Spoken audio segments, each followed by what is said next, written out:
Hey everyone, it's me, Papa Smurf. I'm here with a new vlog. This vlog is going to be a silly one. Um, or silly is the wrong word. It's going to be a random mishmash of ideas floating in my head. They're floating in my head here. They sort of all popped up together. Partially thanks to DC Rebirth, but also just some other things, and I'm going to try and combine them all. I don't even know how I'm going to do it or whether it'll just be kind of random. But I'll probably keep coming back to the DC Universe Rebirth. There was a lot of hullabaloo about it. Some people really loved it. Some people really hated it. Some people of the very critical bent who write for blogs really dissected it and talked about how stuff in here is about the infighting between the leaders of DC and stuff. I have no idea if there's any truth to that kind of thing. But I think at the end of the day on Wednesday, or maybe it was Thursday, I don't follow many creators, but I have lately been following Doc Shaner, the artist for the new what's it called? Future Quest, the Johnny Quest and Space Ghost and all those other heroes comic, Doc Shaner, because I wanted to see his art. Anyway, at the end of the day, I think on the end of the day, Wednesday, he said, maybe, this is on Twitter, we all spend too much time surrounded by analyzing all this stuff.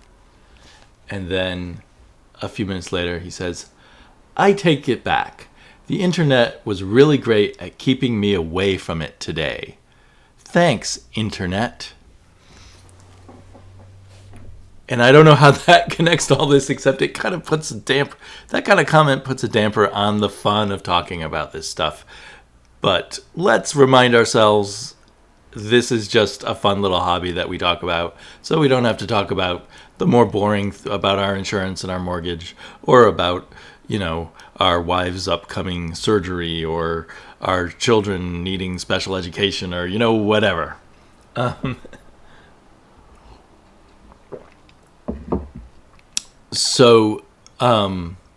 Yeah, I don't spend all day thinking about this stuff. I spend the time thinking about this when I don't want to think about all the other things. And I constantly see creators being kind of pissed at the fans for expressing their thoughts on the internet. And I think the creators get an overblown sense of how much fans are down on them, or how much fans are spending time worrying about these things. It's just a hobby. So it's all talked about in the context of a hobby. I guess I say that because some of the things I might be thinking about kind of have that moral high horse kind of issues going on. But for me, it's still a hobby. It's abstract. I suppose for Doc Shaner, it's his career. For Jack Kirby, it was his career. For Jeff Johns and all these great artists in this, it's their career. But for us, we're readers. It's fun. They can make a lot of money off of it sometimes. They can have tragic heartbreak from it sometimes. That's not really our problem. That said, we think about their problems a lot. Because of the nature of the internet. So for me, the bad part of the internet is knowing too much insider stuff, not chatting about comics too much, or saying, oh, I hated that issue, or I love that issue, or whatever, which is what is bugging the creators, I think, about the internet. So where to go with my various... So another thing going on, which I've come back to every now and then, it's not a burning issue with me normally, is the issue of pirating comics. Reading digitally scanned comics that people, for whatever reason, they go to a lot of effort to scan the comics right away and put them up somewhere on the internet. And Brendan Graham on Twitter, was it yesterday or today, admitted that he reads pirated comics sometimes. And I was kind of shocked by that, even though normally I'm not bothered by people reading pirated comics. It did seem like the wrong thing for a comic book creator who wants as many people as possible to buy his comics so his comics can keep being published, to say that. Even if he really, he feels like, well, everyone does it somewhat, so I'm just being honest. But I think if you're a comic book creator, A, you should probably try not to do that. But B, it's also just a bad idea to talk about it as if it's an okay thing to do, even if you do it. Because now that I know that Brandon Graham reads pirated comics, if I read some pirated comics that are his comics, I'll certainly not feel bad about that, right? There are a lot of people, and it makes sense on the surface to just say reading any pirated comics is wrong. But a lot of people do it, and it's probably a generational thing. I think a lot of people a lot younger than me are more likely to do it. There was a interesting video, I don't know, a few months ago by these two guys who do this black and white weekly videos called, I think they call themselves Comic Talk. I'll put their video down below where they rationalize or otherwise explain why they would read comic scans online that are illegal, and basically it comes down to discovery, and they actually end up buying and spending more money on comics because of that process. And there was someone who used to leave a lot of comments on YouTube comic book community videos and was active on Twitter, once admitted he mostly read pirated comics, and a bunch of people kind of dogpiled on him on Twitter, and he disappeared. He stopped making comments. He's no longer on Twitter, at least under that name. And that kind of bothered me a bit, because I don't feel I'm in a position to judge people for that kind of moral action on how they get their entertainment. I have made mixtapes and given them to friends. I have, back in the day with cassette tapes, given friends copies of albums on tape.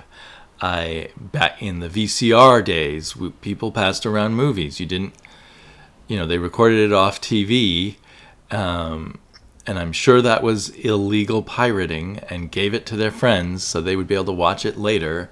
Or it's a favorite movie of theirs and they'd be able to save it. Now we have other very digital ways of doing it. When I was a kid,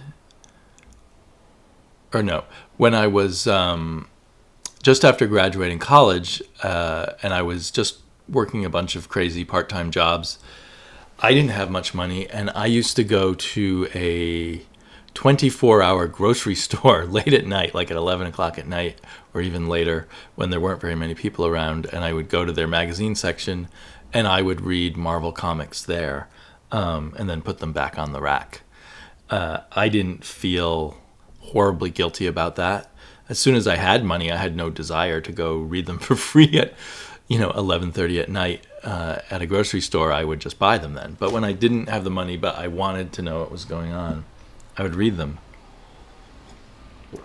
There was when I lived in Ithaca, New York, there was a bookstore that was the first bookstore I ever saw that had like couches and tables and stuff. And so apparently they were totally cool there with you just grabbing a book off the shelf and reading it and then putting it back. And they had some comic books there too. And so I read both books and comic books there, sometimes for free. And the story that I was told, I mean, I never talked to the shop owners, but they always seemed fine with it, was that a kind of rebellious son of a very rich family had opened the bookstore with his family's money, and he didn't even want to make a profit, but he ended up making a profit anyway, even though he was letting people read books for free. Since then, lots of bookstores have cafes and comfy chairs scattered around so you can sit down and read a book while you're there. And there are some people who just go in and read a book and put it back on the shelf and go. But I guess overall that sells more books. What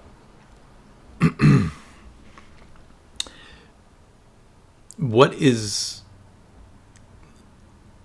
In a perfect world, we would always pay for what we read because... and I firmly believe in paying creators and giving them as much as possible for their hard work if we love their work. But there's a lot of weird gray areas. All of this will somehow get back to DC's Rebirth, and eventually I will be spoiling DC's Rebirth. I'll let you know when I get to that point.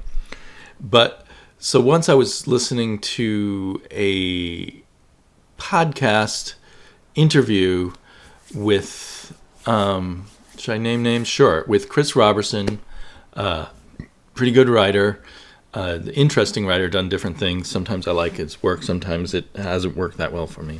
I don't even know why. I don't need to say that. But he had a comic book series that was ending, and it was ending shorter than he would have liked. Like at maybe 6 or 7 or 8 issues, and the trade was about to come out. And he said, if you really want to help me out and possibly get some more of this series, I think it's The Strangers or something was in the title, I have yet to pick it up. He said, go out and get the trade. And even if your comic book store has all the issues that they haven't sold yet, don't buy them there because it's not going to do me any good now. Those issues are already paid for by the comic book store. I need you to buy the trade. And I understand why he said that, because that's what he needed to jumpstart this series and get it back on the rails and have more issues published, etc., and for him to make more money. And the comic book publisher to make more money. But was that a very moral statement? Because the poor comic book stores paid probably, $2 a piece for those issues, and he's telling people not to buy them from them because it isn't going to help him anymore. But those comic book stores already invested in him, and now he's screwing them. If paying the creator is the ultimate great thing to do, then I should not buy used comics. This is probably a bad example because this probably wasn't reprinted. I should probably not buy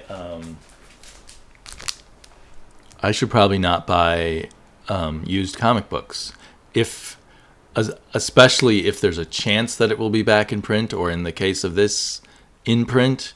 If I buy the omnibus, money will go to DC Comics, who published it, and to a little bit to the heirs of the Jack Kirby family, because DC made a decent deal with Jack Kirby and his family, so they do get royalties from DC.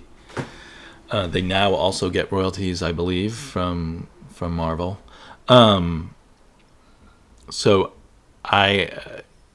if that's the moral high ground, don't buy used books, don't buy used comics.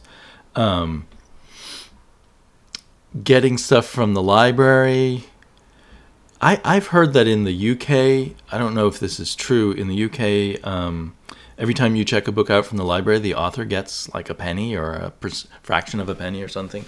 That does not happen in the US. All the author gets is the royalties on the books sold to the libraries.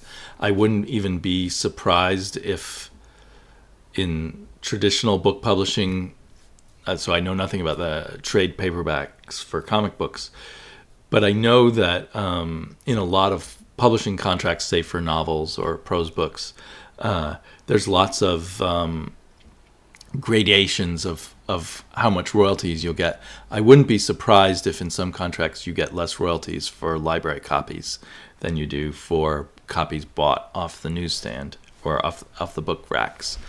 I do know for certainty that, well, I haven't talked to anyone with a book contract in a few years, but you get paid, American authors or authors being published by an American publisher get paid less for the Canadian sales. They get a lower royalty rate. Why? That doesn't make any sense. But they do. Anyway, totally sidetracked myself there, except to say,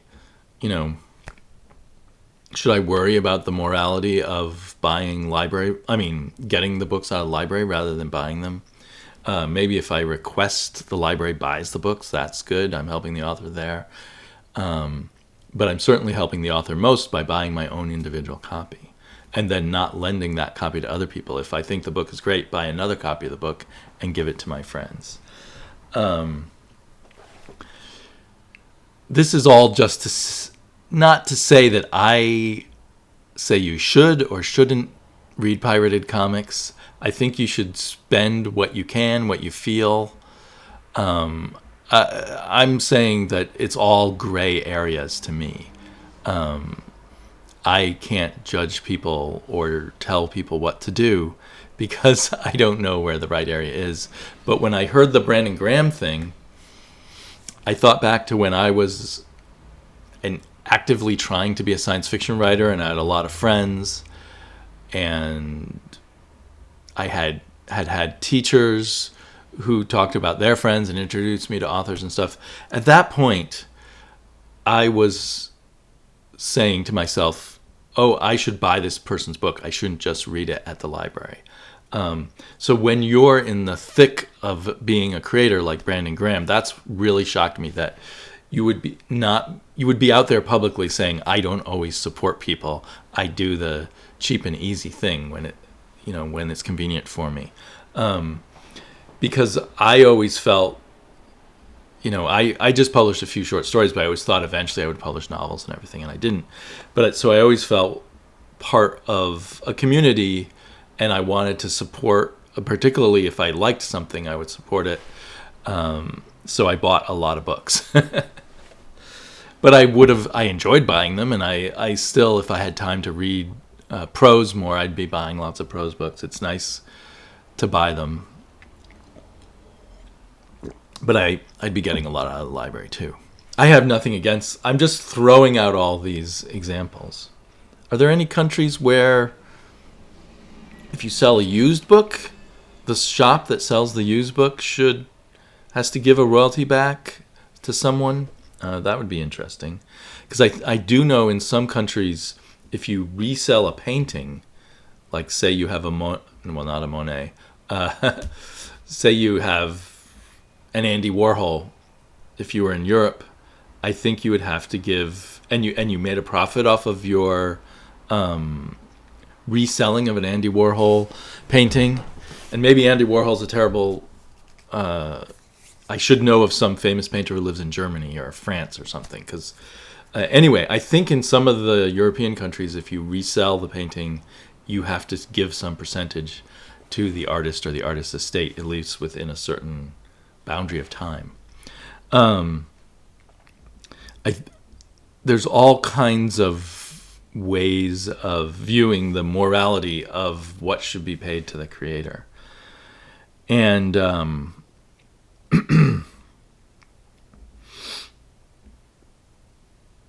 but the one thing I don't seem to think we owe them is being civil on the internet. So in an ideal world, I would like to pay creators and give them lots of money. And this, okay, here on, I'm gonna spoil the DC Universe Rebirth big time. If you're a Rebirth virgin, go no further. If you have lain down with this magazine and done the dirty deed, then you can continue, because I'm going to like skip to the last page and all that kind of stuff.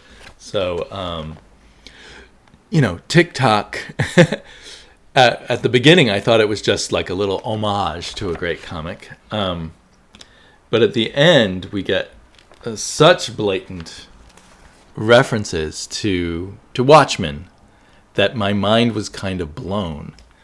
And if you've watched my videos long enough, you may remember me at some point mentioning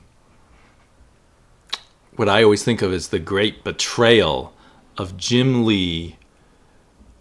Jim Lee's great betrayal of Alan Moore. My understanding, and it could be distorted through reading different sources and things, is that Alan Moore started up this thing he called ABC Comics that was published through Wildstorm. It had the League of Extraordinary Gentlemen. That the League of Extraordinary Gentlemen may have been under a separate contract, because I notice he still has ownership of that and is publishing it with other people. But it also Promethea and Tom Tomorrow, Terrific Tales, Top 10, and all of these books kind of had spin-offs and stuff. They were all at first scripted by Alan Moore, drawn by a variety of excellent old and upcoming artists, mostly upcoming, who are all now kind of famous, partially because of their involvement with that. And I understand that when he signed up with Jim Lee and Wildstorm, there was almost a promise that he wouldn't get involved with DC because Alan Moore is furious at DC and the contract that he didn't realize he signed for Watchmen. The core of that contract, as I understand it, is that that the rights to the Watchmen, the full copyright and other rights to the Watchmen, would revert to Alan Moore and Dave Gibson after the comic book went out of print. And back then, all comic books went out of print, and trades were kind of a new thing, but Watchmen never went out of print. And there were times when I have had very little sympathy for Alan Moore on this. And this will kind of come back, or you maybe already see it's a little bit related to the pirating issue. But Alan, at times I had little sympathy with Alan Moore because he still had a much better deal than most comic book creators used to get, because he was getting royalties, which he's probably lived off of for many years. B, his characters were derivative. C, in regular book publishing, it's a normal thing in your contract that you don't get your book back to be able to sell it elsewhere until it goes out of print. But there's one difference there. Like if I publish a book called The Visitors with Random House Publishing, as long as Random House Publishing keeps it in print, I can't take it and sell it elsewhere. But Random House Publishing can't take the characters from my story The Visitors and hire another author without my permission to write a novel that includes my characters, The Visitors, in it. I have not written a novel named The Visitors. That's just the first thing that popped in my head.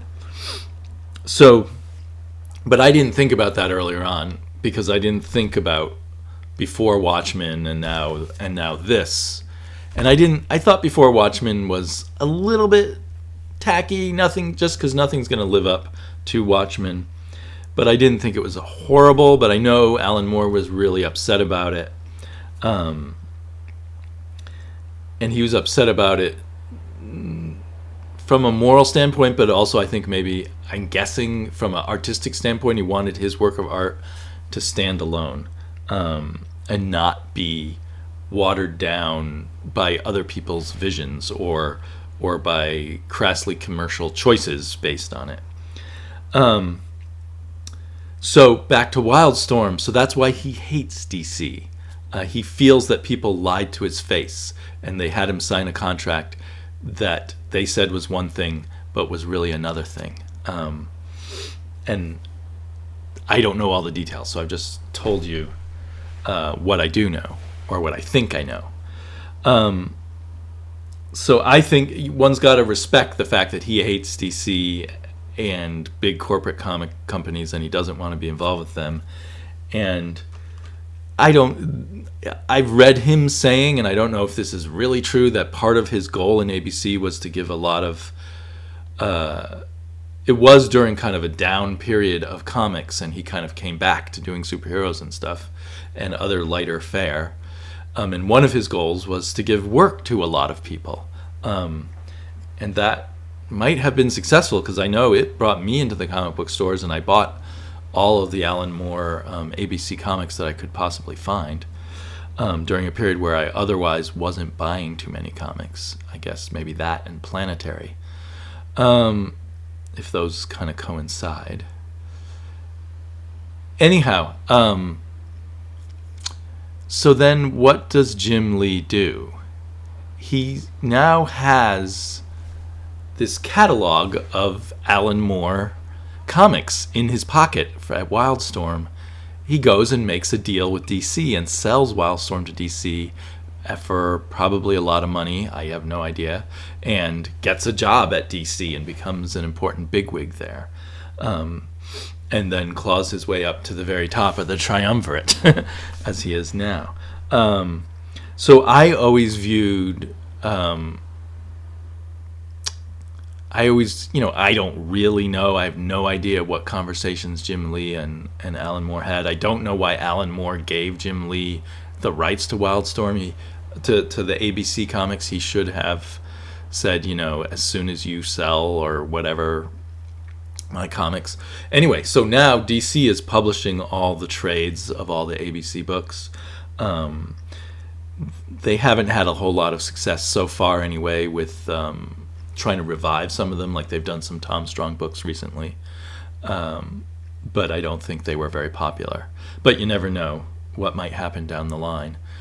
And part of me really wants to see the top 10 come back, but that's me as a reader, not me as a high moral person caring about the artists. How long have I blabbered out? Oh my God, this is going to be a long one. I thought it would be a short one. I always think it's going to be a short one. But, Papa Smurf's plans always go awry, even though he seems to know best. When I joked to my daughter that I thought I was becoming Papa Smurf, she said, well, please don't take your shirt off all the time. So I feel like at times Alan Moore's preciousness I had less sympathy for, but I have great sympathy for him being betrayed by Jim Lee. And then it seems like, but Jim Lee probably isn't the decision maker, but it seems like, and apparently it was Paul Levitz who kind of respected Alan Moore, at least to the point, didn't give his rights back to him, but didn't let people write sequels to the Watchmen and stuff. And once Levitz was gone is when they started doing that. We probably can blame Diane Nelson, right? She's the one at the top saying, how can we make more money?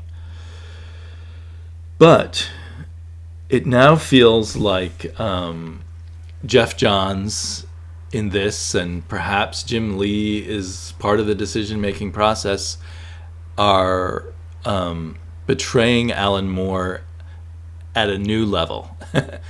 Assuming that, he as a human being, as a person, does not want his creation to be used in any way. They're now using it in a way that even I don't think is a good idea as a reader. I was kind of interested in before Watchmen, but it seems pretty clear that they're now going to use Dr. Manhattan from the Watchmen as the big bad instead of the Anti-Monitor or Darkseid. It's now going to be the blue guy from Watchmen. And this is so twisting the knife. You almost feel like people are talking about how parts of this are an attack on Dan DiDio. If they are, I have no idea. Dan DiDio and Jeff Johns may be laughing together over scenes in this as they undo the New 52, which, you know, supposedly is more, now people are saying was something that Jeff Johns was against, but I didn't know that before. He was always up there with the rest of them taking credit for the success of the New 52 when it was successful. Anyway, it seems like they are, individuals are making a decision to just like stick it to the poor guy. That's how I feel right now. But if we start, you know, going down this road of creators and their rights and their feelings, how does Steve Ditko feel about Alan Moore stealing both The Question and Mr. A in his book The Watchmen, and all those other characters that were stolen from other creators in Watchmen? How did the original creators of Superman feel as they lost complete control over it after maybe the first 10 or 15 years? And Superman has just gone in all these different directions. They're dead now, but how would they feel? And how did they feel when they, you know, before they died? I think they're both dead. Yeah. Before they died, how did they feel when all these changes that weren't their ideas? How does Jack Kirby feel when I know that Jack Kirby felt really bad when Stan Lee took over the Silver Surfer and didn't even let him be involved in the Silver Surfer comic, because the Silver Surfer was even admitted by Lee to be purely Jack Kirby's creation, and Jack Kirby didn't at all like what Lee did with it. If creators are being moral on this kind of level, so I'm kind of criticizing myself because I'm saying, oh, it was immoral to do what they did to Alan Moore. But if creators are being moral on this level, then Mike Allred and Dan Slott should not be doing, even though I'm liking it a lot, should not be doing their version of the Silver Surfer, because it has nothing to do with Jack Kirby's vision. It's a total, it's as bad a imposition on that mythos that Jack Kirby had hoped for as this is for Alan Moore's. Alan Moore gets to partially be a special case because he is probably the best, genius as a writer in comics that comics have ever seen. As a raw creator, Jack Kirby, Siegel and Schuster, a bunch of other people or extreme, creative giants. It was kind of a given even to Alan Moore. I mean, if he had this incredible morality himself, he wouldn't have written Superman stories, which he did. And there are probably other characters that were well known to have screwed the creator that he went ahead and used anyway. So everybody's screwing everybody in a way. But we all have to make our own little measure of where we draw the line. And I have to say, I was just really flummoxed by this. But I really think it's a stunt twist, and on that level, it's kind of clever. But I think that it's a creatively kind of bankrupt to steal yet another character that should have nothing to do with the DC universe. And it's kind of symbolic of what makes me uneasy about Rebirth. So Rebirth is undoing the New 52. Apparently, as I read it, and as I think some other people read it, it's saying that everything about the New 52 that was different than the old continuity was the creation of Dr. Manhattan. He reached into this reality and twisted things around. Last we knew about Dr. Manhattan, he no longer cared about the affairs of men, and he was off to explore, the beginnings and ends of the universe. So why are we? I'm sure they'll have some kind of explanation. But so what I see Jeff Johns having done in here is going back kind of in a Grant Morrison way, but without the light fun of Grant Morrison, and saying everything is true. So everything that ever happened in every version of every character, every version of Blue Beetle and every version of the Flash, and everyone still exists, and all that history still exists, and all the loves and romances and relationships still exist, because we're undoing the damage that Dr. Manhattan did. And so the problem there is you're back to the problem that makes certain superhero comics so hard for some people to read. There's too much stuff, and it's like all this endless variations and derivations and stolen ideas on stolen ideas on stolen ideas, and which was Alan Moore's specialty, right? He hardly ever creates his own characters. He almost always redoes someone else's characters. Most recently, he was doing Little Nemo in Slumberland. I'd like to find out where I can get that. I think it was on some digital app that was started by his daughter, and I've never found that. Hopefully that will find its way into print. Messing with Cthulhu mythos. Lots of people do that, but in the larger pattern of everything he's written, so much of what he's written is directly a redo of something else. But anyway, I feel... So I was getting... I think in my last vlog said I was getting kind of excited about Rebirth, and even though I was trying to tamp down my excitement, but now I'm worried that it's just going to be another huge mess, and DC's going to change direction in the next 12 months again in some fashion.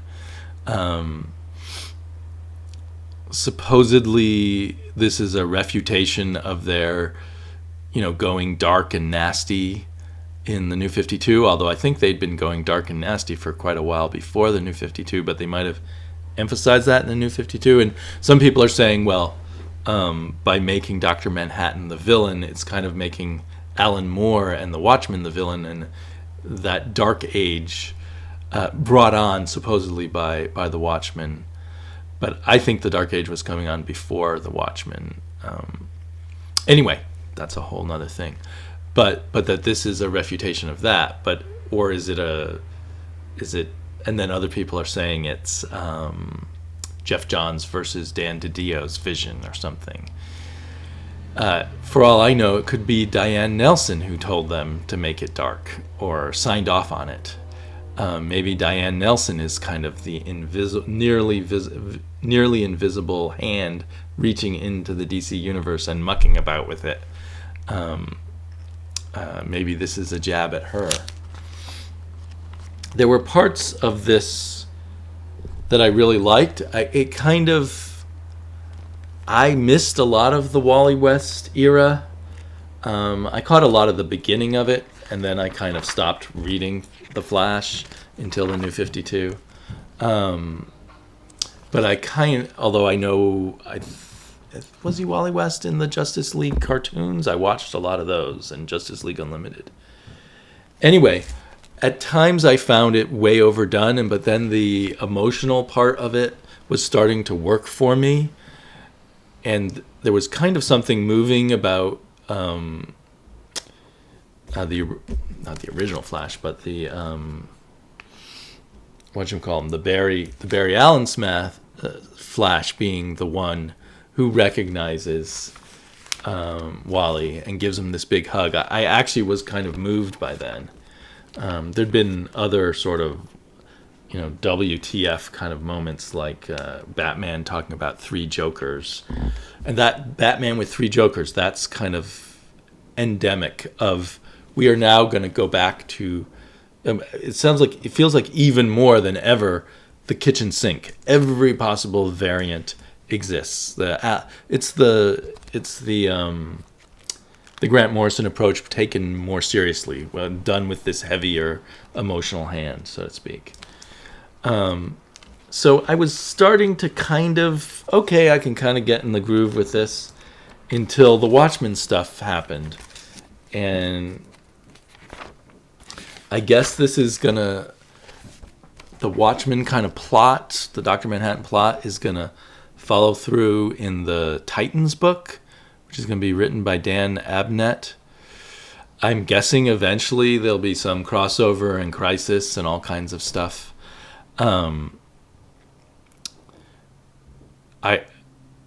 I was originally just going to skip this Rebirth book and any Rebirth book and just start with the rebooted things because it just seemed like silly business to do this. But then I just couldn't resist. It just seemed fun to pick it up. And it was fun, I'm complaining about it, but then there was lots of fun in reading it. And there was lots of these artists are kind of the cream of the crop of the... what I think of as the Jeff Johns era kind of art, which is, the through the 2000s till now, although, probably watered down a bit during the New 52. Maybe there were still lots of these artists around, but a lot of these artists have become special event artists and stuff.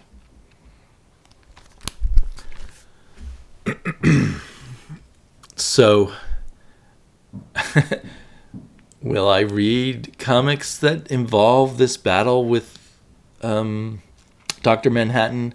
And it's kind of, Jeff Johns is not even going to be writing any comics. So after this, he's from on high said, this is what the new universe is.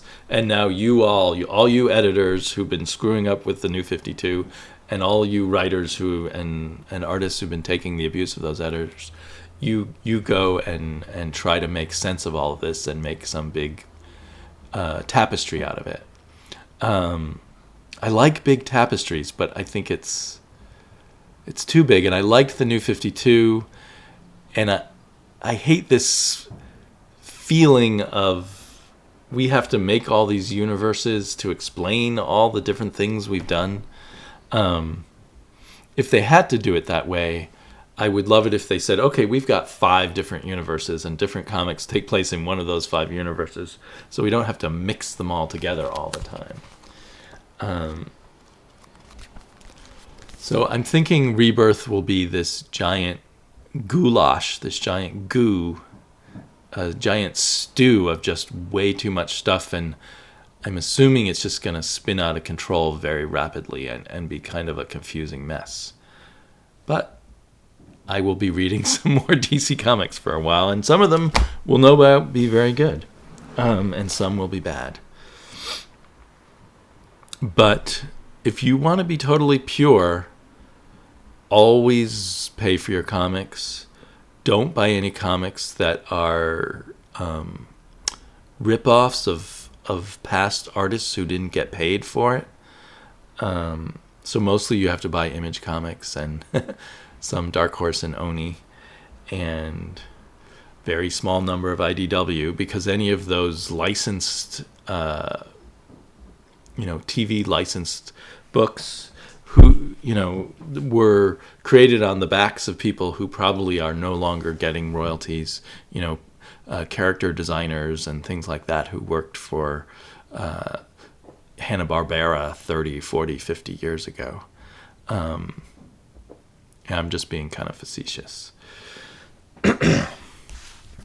But hang in there, have fun, and if you made it all the way to the end of this one, I